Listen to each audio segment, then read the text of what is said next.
de Páscoa, nós estamos aí nesse momento nos preparando para a palavra do Senhor, então eu peço que você nesse momento, como foi falado no último culto do mês, nós vamos fazer a ceia do mês de abril hoje, né? Eu deixei assim realmente para que fosse no culto de Páscoa, nós fazemos a nossa ceia todo segundo domingo do mês, mas como é Páscoa, eu gostaria de celebrar com você, aproveitando, né, essa oportunidade de participar do pão e participar do sangue hoje. Então, somente esse mês nós faremos no primeiro domingo. Então, vai preparando aí o seu cálice, vai preparando o seu pão, que após a mensagem nós vamos participar da mesa do Senhor. Amém? Reúne sua família, vamos participar juntos. Eu sei que não é a mesma coisa, não é a mesma forma de estarmos como igreja, mas que você possa estar com a sua família, celebrando a Páscoa do Senhor, juntamente com a ceia. Amém, queridos? Então eu peço a gentileza que você abra a sua Bíblia, lá no finalzinho, lá na carta de Judas. Vá lá comigo, é o penúltimo livro da Bíblia, a penúltima carta, né? Alguns versículos antes de Apocalipse. Abra ali em Judas, um texto assim pouco pregado, um texto assim pouco falado, é apenas um capítulo, amém? Judas é apenas um capítulo, está ali pertinho, né? Você vai lá em Pedro, você vai Tiago, Pedro, João, você acha Judas logo em seguida e muitas vezes passa desapercebido, porque são 2 páginas apenas, né, a carta de Judas. Abra lá, por favor, na carta de Judas, servo do Senhor. São apenas 25 versículos, é apenas aqui, ó, uma página, né, frente e verso, e depois já entra em Apocalipse. Eu quero ministrar e conversar com você sobre esse texto. Judas, não se fala capítulo 1, porque é só um capítulo, né, se fala apenas os versículos. Então, Judas, abre lá por gentileza, em Judas, a partir do versículo 1 diz assim: Judas, servo de Jesus Cristo e irmão de Tiago, aos chamados e amados em Deus Pai, guardados em Jesus Cristo, misericórdia, paz e amor vos sejam multiplicados. Versículo 3. Amados, enquanto me empenhava para vos escrever acerca da salvação que nos é comum, senti a necessidade de vos escrever exortando-vos a lutar pela fé entregue aos santos de uma vez por todas. Porque certos homens se infiltraram entre vós sem que fosse notado. Desde há muito tempo eles estavam destinados para o juízo. São homens ímpios que mudam a graça de nosso Deus em libertinagem e negam o nosso único soberano e Senhor Jesus Cristo. Mesmo que já soubesseis de tudo isso, quero lembrar-vos de que, depois de libertar um povo da terra do Egito, o Senhor destruiu os que não creram. Os anjos que não mantiveram seus domínios, mas deixaram sua própria habitação, eles os têm confinado nas trevas como algemas eternas, para o juízo do grande dia.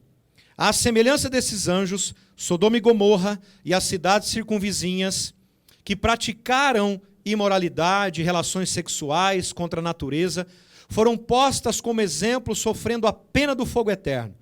Versículo 8. Da mesma forma, contudo, esses sonhadores contaminam o corpo, rejeitam a autoridade e difamam os anjos. Mas quando o arcanjo Miguel, discutindo com o diabo, disputava a respeito do corpo de Moisés, não ousou pronunciar contra ele acusação infame, mas disse: o Senhor te repreenda. Verso 10. Esses homens, porém, difamam tudo o que não entendem, mesmo naquilo que compreendem por experiência natural. Eles se corrompem como seres irracionais. Ai deles, pois seguiram pelo caminho de Caim, e por causa de lucro se lançaram ao erro de Balaão, e foram destruídos na rebelião de Coré. Eles são rochas ocultas e participam de vossas refeições comunitárias, banqueteando-se convosco sem escrúpulos. São pastores que apacetam a si mesmos. São como nuvens sem água levadas pelos ventos, são como árvores sem folhas, nem fruto, duplamente mortas, cujas raízes foram arrancadas. São como as ondas bravias do mar, espumando suas próprias indecências, estrela fora do curso, para as quais a escuridão das trevas tem sido reservada para sempre. A respeito deles também profetizou Enoque, o sétimo depois de Adão, dizendo: o Senhor veio com seus milhares de santos para executar juízo sobre todos e convencer a todos os ímpios e todas as ações de impiedade que impiamente cometeram e de que todas as palavras duras que os ímpios e pecadores proferiram contra eles. Tais homens vivem a reclamar e a se queixar, dominados por seus próprios desejos. A sua boca profere coisas muito arrogantes, adulando pessoas por interesse. Mas vós, amados, lembrai-vos do que é previsto pelos apóstolos de nosso Senhor Jesus Cristo, os quais vos diziam: nos últimos tempos haverá pessoas que zombarão, dominadas por seus desejos ímpios. Estes são os que causam divisões, vivem conforme suas tendências naturais e não têm o Espírito. Versículo 20. Mas vós, amados, edificando-vos sobre a mesma fé santíssima, orando no Espírito Santo, conservai-vos no amor de Deus, esperando a misericórdia de nosso Senhor Jesus Cristo para a vida eterna, e mostrai compaixão para com alguns que estão em dúvida, e salvai-os, arrebatando-os do fogo, e a outros demonstrai misericórdia com temor, tendo repugnância até da roupa manchada pela carne. Aquele que é poderoso para vos impedir de tropeçar e para vos apresentar imaculados com grande júbilo diante da glória, ao único Deus, nosso Salvador, por meio de Jesus Cristo, nosso Senhor, sejam glória, majestade, domínio e poder, antes de todos os séculos, agora e para todo sempre. Amém. Graças a Deus por essa palavra, queridos. Judas não é o Iscariote. Judas, esse Judas é o irmão de Tiago, irmão de Jesus.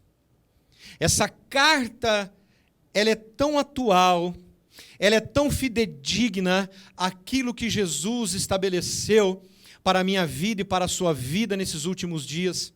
Ela é tão atual, como dizia Billy Graham, a palavra de Deus, ela é muito mais atual do que o jornal de amanhã.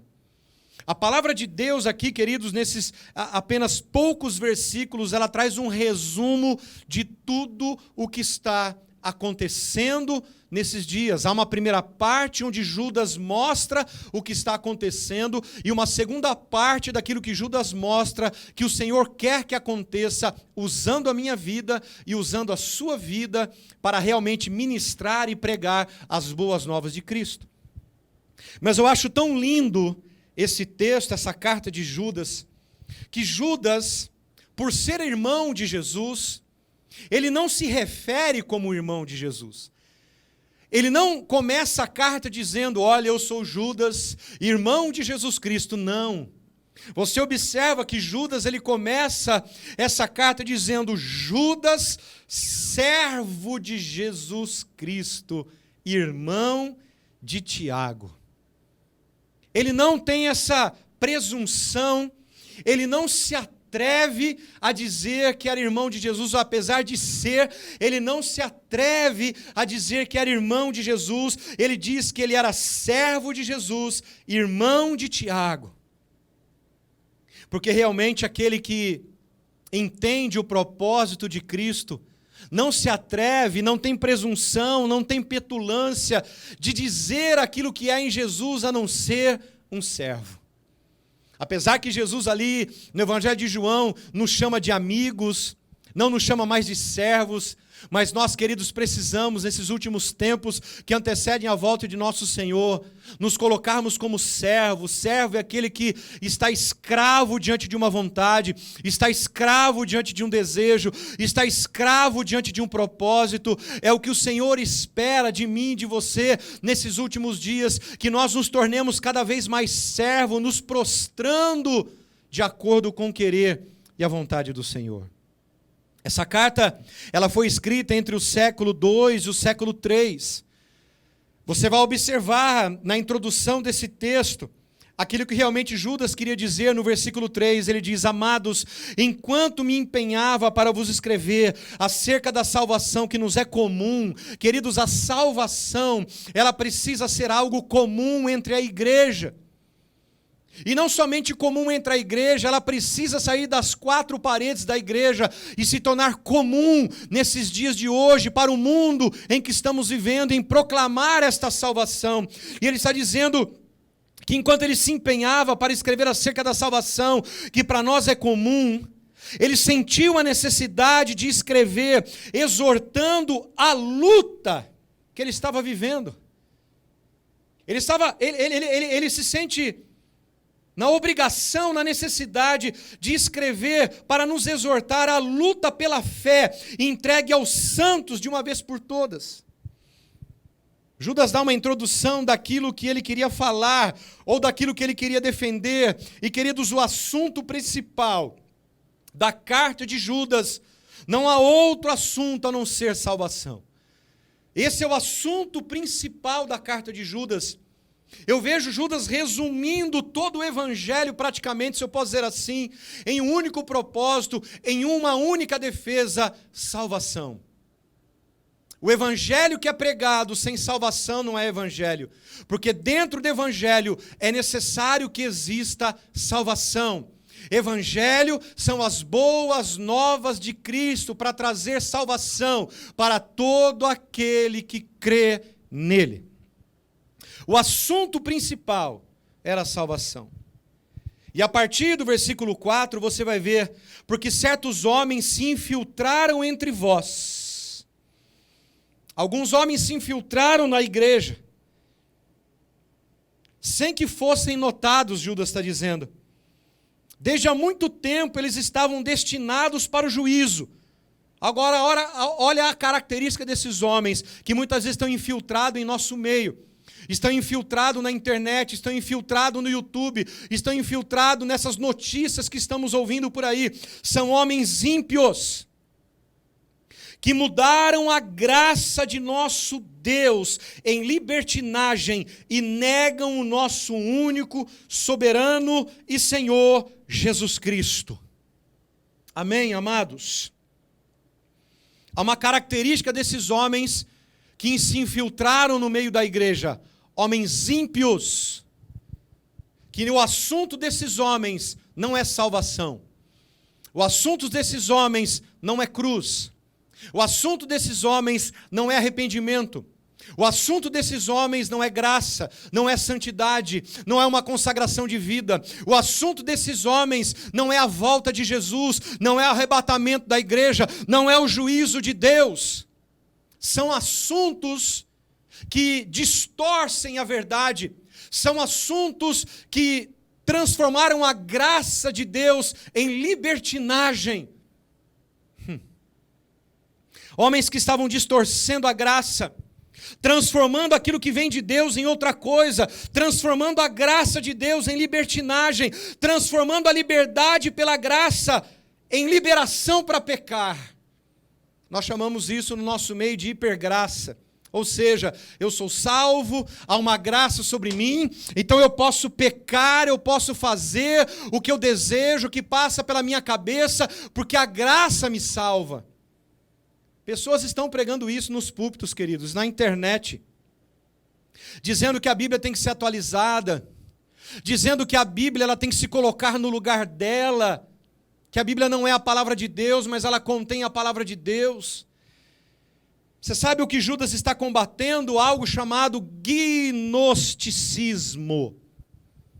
Gnosticismo, que nada mais é aqueles que acreditam que Deus criou todas as coisas, mas que Ele abandonou a criação sendo um Deus mau. Um Deus inconsequente daquilo que Ele fez, um Deus distante, um Deus indiferente, e sabemos que o nosso Deus é um Deus presente, um Deus fiel, um Deus real, um Deus soberano sobre tudo e sobre todos. Eles estão infiltrados no nosso meio, ensinando uma graça que diz ou ensina uma desculpa para continuar a viver pecando. Quantos dentro da igreja, por achar que estão vivendo esta graça infundada, continuam pecando, continuam praticando os mesmos pecados do passado? Mas, queridos, a graça de Deus é salvadora, a graça de Jesus nos arrebata ao coração de Deus, nos tira das trevas e nos leva para a luz. A graça de Deus, ela nos arrebata para estarmos dentro do coração de Jesus. Não há como vivermos essa graça e continuarmos a pecar. A preocupação de Judas era isso: homens infiltrados dentro da igreja, distorcendo a graça e pregando uma libertinagem. Pessoas que usam a graça para defender o seu estilo de vida pecaminoso, fora daquilo que Deus ordena. Pessoas que pregam, que usam a graça para defender o seu estilo de vida pecaminoso. Graça é um estilo de vida, mas o pecado também muitas vezes se torna um estilo de vida de algumas pessoas. Se eu fosse dar um tema para essa mensagem, seria somente pela graça. Querido, somente vive pela graça. Se vive uma vida com Deus pela graça. O assunto principal desse texto, o assunto principal desses 25 versículos não é outro somente que não seja a salvação. Agora abra comigo, por gentileza, em Romanos capítulo 6. Abra, por favor. Em Romanos, capítulo 6, versículo 1. Que diremos então? Permaneceremos no pecado para que a graça se destaque? De modo nenhum. Nós que morremos para o pecado, como ainda viveremos nele? Você está vendo que não dá, não tem como? Não tem como. A graça não permite que continuemos pecando. A graça não nos dá permissão para pecar. Então não tem como eu continuar ou querer viver pela graça e continuar pecando. E Paulo diz: de modo nenhum.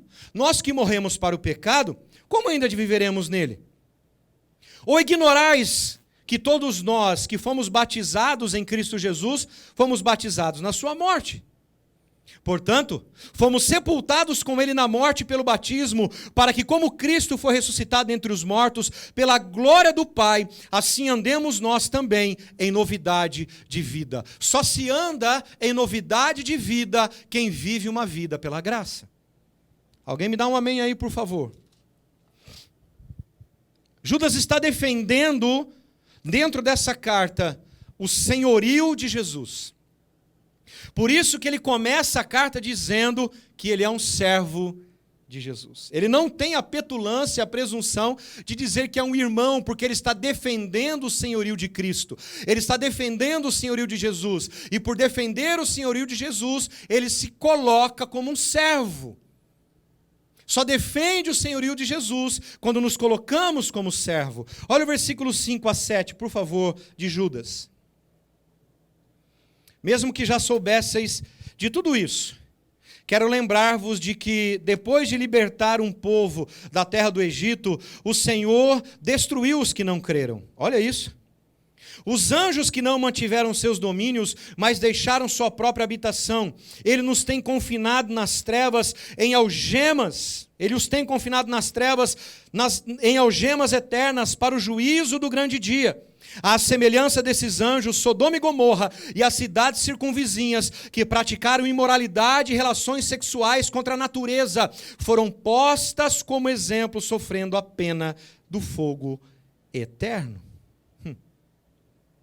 Interessante isso, o que diz o versículo 7. As pessoas estão dizendo, trocando a natureza daquilo que Deus criou por algo que Deus não criou. Relações contra a própria natureza, imoralidades contra a palavra de Deus, vivendo uma vida na carne, achando que está vivendo uma vida na graça. Queridos, uma vida com Deus não é apenas um momento, grava isso no teu coração. Uma vida com Deus não é apenas um momento, não é apenas um episódio, mas viver algo contínuo para se alcançar a verdadeira graça que Ele nos oferece. E ele está dizendo que a graça estava sendo distorcida, estava sendo ensinada a libertinagem, não graça. Libertinagem é entender que eu recebi o perdão, então eu posso viver como eu desejo, porque Deus me ama. Não é assim que a gente ouve hoje? Deus me ama, Ele é amor, e se Ele é amor, então eu posso continuar vivendo uma vida naquela prática que eu vivia. Isso, se você, queridos, se você continua vivendo na prática a vida que você vivia, você não vive na graça, você vive uma vida libertina. E uma vida libertina é a pessoa entendeu que ela recebeu o perdão, mas eu vivo como eu desejo. Não! Mas pastor, Deus me ama. Deixa eu dizer algo para você que eu aprendi nesses dias com o Senhor. O amor de Deus não anula a sua justiça. Grava isso. O amor de Deus não anula a sua justiça. Graça se entende que recebemos a salvação por intermédio de Jesus. Salvação, queridos, é a maior graça em nossas vidas. Salvação foi uma decisão de Deus em enviar o seu Filho aqui na terra. Deus decidiu nos salvar. E para nos salvar, Ele precisava fazer algo. Para nos salvar, Ele precisava realizar algo. Então a salvação foi uma decisão de Deus. Graça e salvação, grava isso. Graça e salvação é como uma porta que se entra e vive aquilo que está naquele ambiente. Graça e salvação é uma porta que se entra. E quando você entra por uma porta, você precisa viver o ambiente daquilo que está dentro daquela porta. Mas eu não posso parar apenas em entrar por essa porta. Eu preciso seguir pelo caminho que esta porta me deu acesso. Fala comigo, graça é um caminho que devemos seguir sem parar por causa das distrações. Graça é um caminho que eu devo seguir. Graça também é uma porta que me dá acesso, mas eu não posso permanecer parado, eu preciso continuar seguindo esse caminho, e para eu seguir esse caminho, eu tenho que me livrar das distrações. Amém? Queridos, a Bíblia diz em João capítulo 10 que Jesus é a porta, mas a mesma Bíblia diz em João capítulo 14 que Jesus é o caminho. Então eu entro por essa porta, a Bíblia diz que eu tenho acesso por essa porta, eu entro, saio e encontro pastagem. Mas eu também tenho que entrar por esse caminho, seguir esse caminho para encontrar a verdade, e através dessa verdade eu recebo a vida eterna. Quem entende, diga amém. Queridos, um estilo de vida... desculpa, deixa eu voltar aqui no outro ponto. Graça não é somente uma experiência de salvação. Graça é um estilo de vida. Amém? Esse é o segundo ponto. Graça não é somente experiência de salvação. Eu fui salvo, então eu posso continuar vivendo. Não. Graça não é apenas uma experiência de salvação. Graça é um estilo de vida. Um estilo de vida onde nos submetemos ao senhorio de Jesus e a sua palavra. E é isso que Judas está defendendo. Judas, servo de Jesus Cristo. O estilo de vida onde nos submetemos ao senhorio de Jesus e a sua palavra. Terceiro, graça nos alcança e nos acompanha, nos leva para um novo e vivo caminho. Vou repetir, graça ou a graça nos alcança. Fala para quem está junto de você na sua casa, a graça nos alcançou. E ela só não nos alcança, querido, mas ela nos acompanha, aleluia.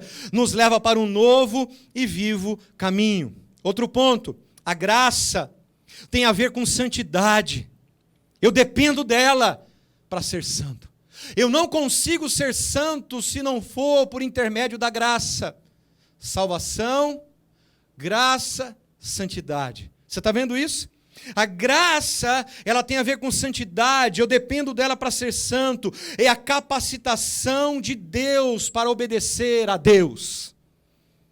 Outra coisa, graça nos livrou da condenação, ela veio, nos perdoou e capacitou para não pecarmos mais.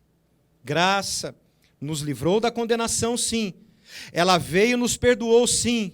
Mas também a graça me capacita a não pecar mais. Somente pela graça nós podemos acertar o alvo. A palavra pecado na Bíblia, no grego, é hamartia. E a palavra hamartia é errar o alvo. Então, quando eu vivo uma vida de pecado, eu erro sempre o alvo, e esse alvo é Cristo, através da sua verdade pela palavra.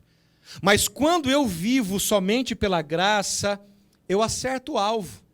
Por quê? Eu deixei de pecar, então eu não erro mais o alvo, mas pela graça eu acerto este alvo. E esse alvo para mim, para você, amada igreja, é o coração de Jesus. Graça me faz ser totalmente dependente do Senhor. Graça, a graça que liberta do pecado e também me impede de pecar. Você está vendo quanta coisa esse texto nos ensina? Graça me sustenta e mantém minha vida no propósito de Deus. Temos que experimentar a graça que nos impede de cair. E se ela nos impede de cair, essa mesma graça me sustenta. Essa mesma graça me dá um alicerce para que eu possa viver o propósito do Pai sobre a minha vida. Graça é descer do barco e ir em direção à voz e à presença de Jesus e usufruir dessa presença. Lembra quando Jesus está andando sobre o mar, em meio à tempestade, eles ficam apavorados e Pedro diz: Senhor, se é tu mesmo, faça com que eu possa ir até o Senhor. E Jesus diz: vem, Pedro. Isso é graça. Graça é eu descer do barco e ir em direção à voz de Jesus, à presença de Jesus e usufruir da presença de Jesus. Isso é graça. É o que Judas está defendendo pela salvação. Pedro não andou por sobre as águas, Pedro andou sobre a voz de Jesus, pela palavra de Jesus, para usufruir da presença de Jesus. Graça nos dá uma nova vida. Olha o que diz em Hebreus capítulo 6, queridos, versículo 9. Quanto a vocês, meus amados, ainda que falemos desta maneira, estamos certos de que coisas melhores o esperam, coisas relacionadas com a salvação. Graça nos dá nova vida por intermédio da salvação de Cristo Jesus. Aleluia! Sou salvo e vivo santo pela graça de Deus doada por Jesus. Ei, você é salvo e vive santo pela graça de Deus, doada por Jesus. Clame pela graça de Deus. Sabe, busque a graça de Deus. Viva pela graça de Deus. Nesse domingo de Páscoa, que a Páscoa não seja apenas um comércio, mas seja uma vida de graça, onde você busca, usufrui e vive sobre esta graça, desfruta desta graça. Jesus ali na cruz, ele foi o Cordeiro Pascal, o Cordeiro que tirou o pecado do mundo para nos trazer essa graça e nós pudéssemos usufruir dela. Graça me faz dependente de Deus e da sua palavra. A graça de Deus te purifica, a graça de Deus me purifica. Versículo 24, queridos, de Judas: aquele que é poderoso para vos impedir de tropeçar e para vos apresentar imaculados e com grande júbilo diante da sua glória, ao único Deus, nosso Salvador, por meio de Jesus Cristo, nosso Senhor, seja glória, majestade, domínio e poder, antes de todos os séculos e agora para todos sempre. Ah, esse Deus é poderoso para nos impedir de cair. A graça e o poder que te impede de pecar. Oh, meu Pai. Aquele também que é poderoso para nos apresentar imaculados a Jesus. Olha o versículo 20. Mas vós, amados, edificando-vos sobre a vossa fé santíssima, orando no Espírito Santo, conservai-vos no amor de Deus, esperando a misericórdia de nosso Senhor Jesus Cristo para a vida eterna. Aleluia! Nós dependemos dessa graça, nós dependemos dessa misericórdia, confiamos nessa misericórdia, mas nós precisamos fazer algo, amados, edificando e conservando e nos guardando neste amor, mediante a graça.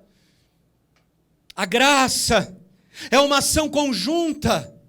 Jesus ele fez, Jesus operou, nos deu essa graça, agora ele espera que nós, juntamente com ele, tenhamos esse empenho. A graça é uma ação conjunta entre Deus e o meu e o seu empenho. Hebreus capítulo 4, versículo 11 diz: portanto, esforcemo-nos por entrar naquele descanso, a fim de que ninguém caia, segundo aquele exemplo da desobediência. O capítulo 12, versículo 14 diz assim: portanto, esforcemo-nos por entrar naquele descanso, a fim de que ninguém caia. Capítulo 12, eu li agora o 4, capítulo 12, versículo 14: procurem viver em paz com todos os santos.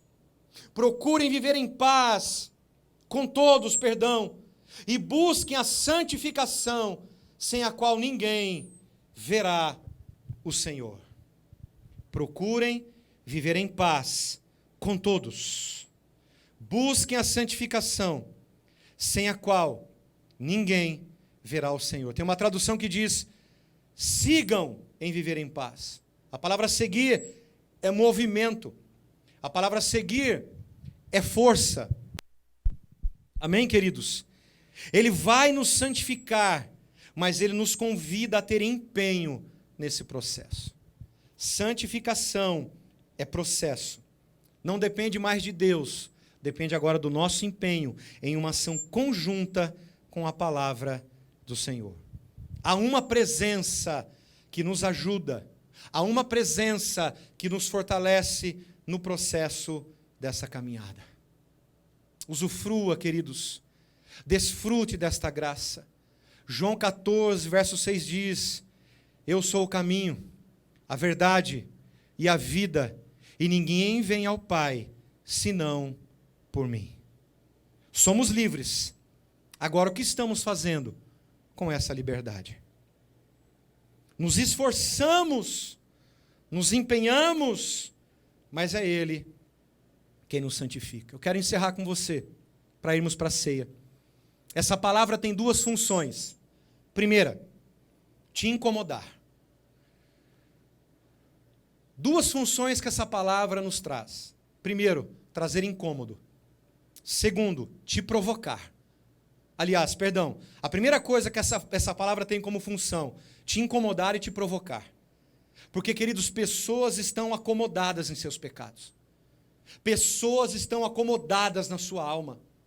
Pessoas estão vivendo uma vida de comodismo. E cuidado, o comodismo pode te levar à libertinagem e você não viver mais essa graça do Senhor. Então a função dessa palavra são duas. Primeiro, te incomodar e te provocar. Segundo, essa palavra também tem a função para consolar seu coração. Transformar o seu modo de viver. A graça não é permissão para viver no pecado, ou seja, para viver uma vida na carne, mas a capacitação para se viver uma vida no Espírito, pelo Espírito Santo de Deus. Amém? Que essa palavra, ela possa realmente vir de encontro a cada uma das nossas necessidades, daquilo que nós precisamos desfrutar do amor de Deus através de Cristo Jesus. Pai, eu quero te agradecer, Senhor, pela tua palavra, te louvar, te bendizer, te adorar por esse dia. Hoje comemoramos a Páscoa, mas que essa Páscoa, que não é realmente algo incompleto, pelo contrário, essa Páscoa, ela completou, ela trouxe a plenitude do teu Espírito para as nossas vidas. Espírito Santo, eu quero te pedir que o Senhor nos envolva, que o Senhor trabalhe aos nossos corações, trabalhe em nossas vidas, que nós rejeitemos agora toda a vida de pecado, toda a prática de libertinagem e possamos viver uma vida de dependência, segundo os propósitos que o Senhor tem para as nossas vidas. É o que eu oro pela tua igreja, em nome de Jesus. Vamos, queridos, nesse momento, participarmos da ceia do Senhor. Amém? Então, eu gostaria que você pegasse o seu pão neste momento, porque a palavra de Deus diz que na noite em que Jesus foi traído, ele tomou o pão, ergueu aos céus, deu graças e disse: este é meu corpo que é dado por vós. Fazei isso todas as vezes em memória de mim. Nós te louvamos, ó Pai, por este pão representado pelo teu corpo. E pedimos, ó Deus, que nesse domingo de Páscoa, não somente, ó Pai, possamos viver um momento ou um episódio, mas vivemos uma vida contínua diante do Senhor, segundo o propósito do teu amor e da tua palavra. Obrigado, Espírito Santo, pela tua entrega ali, através de Jesus, que morreu, uma carne que foi transpassada, moída, uma carne que foi surrada, e em tua memória, Pai, nós comemos deste pão, representado pela tua carne. O Cordeiro Santo de Deus, o Cordeiro Pascal, que tirou todo o pecado do mundo. Nós comemos agora deste pão, celebrando a tua morte e também a tua ressurreição, em nome de Jesus. Comei do pão, queridos, diz o Senhor.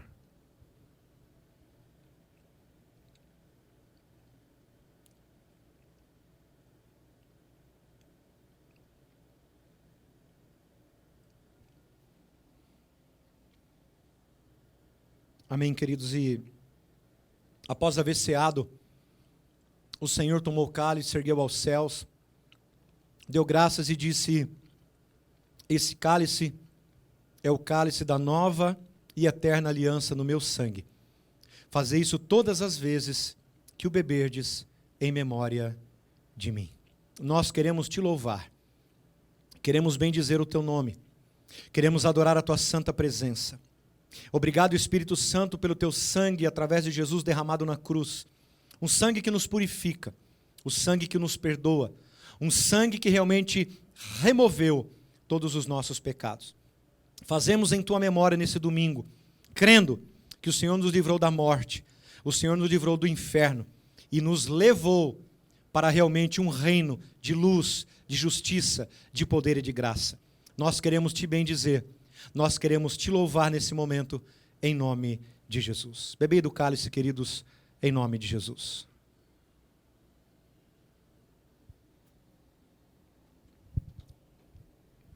Glória a Deus. Que o Senhor possa nos abençoar, Pai. E que essa palavra, ela possa permanecer como vida em nossas vidas. E queremos viver somente pela tua graça. Não há outro caminho.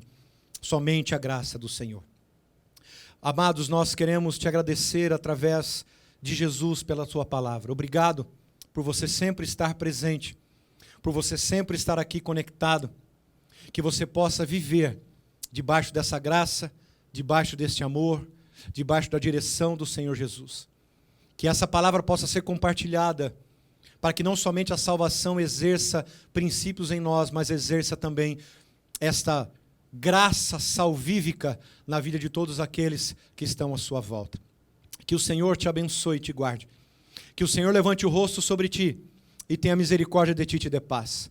Que o amor do nosso Deus e Pai, a graça de nosso Senhor e Salvador Jesus Cristo e as doces consolações do Espírito Santo estejam sobre a tua vida, a tua casa e tua família, desde agora e para sempre, em nome de Jesus. Que Deus abençoe a tua vida, Deus abençoe a tua